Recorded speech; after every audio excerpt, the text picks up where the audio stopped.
Mapagpalang araw po sa ating lahat. Ako po si Emmanuel Alejandre. Ito po ang aking daily devotion ngayong April 10.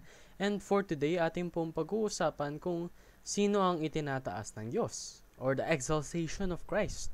Makikita natin ito sa Philippians chapter 2 verse 6 to 11 na nagsasabing, "Who, though he was in the form of God, did not count equality with God a thing to be grasped, but emptied himself by taking the form of a servant, being born in the likeness of men, and being found in human form, he humbled himself by becoming obedient to the point of death, even death on a cross.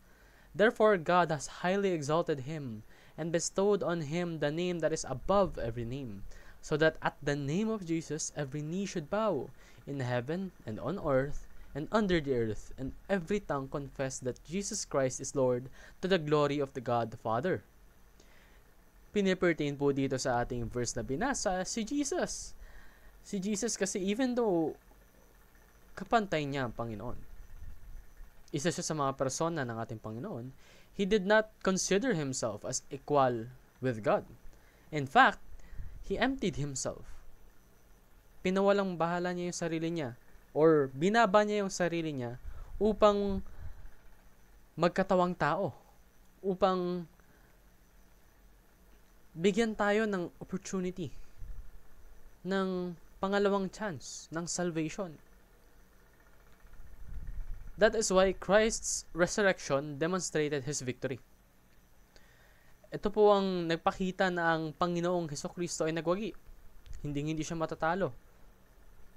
Kahit namatay siya, He will live forever and forevermore. And Christ is reigning now. Ascension and session.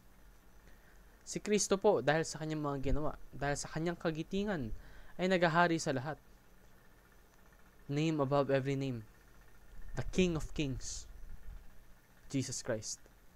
So, Christ's return in glory completes redemption. Yun po ang ating inaasam-asam, no? Ang muling pagbalik ng ating Panginoong Hesukristo. Ang siyang magde-declare na tayo ay na-redeem na. So, we should rejoice in the Lord's victory dahil alam nating mapagtagumpay ang ating Panginoon. And we should rejoice by working for Jesus in advancing His kingdom. Glorifying the name of God, spreading the gospel, and making sure that every living being is saved. No? While anticipating Christ's return. Yun lamang po ang aking daily devotion. Maraming salamat sa pakikinig. Pagpalain po tayong lahat and let us all give glory to God.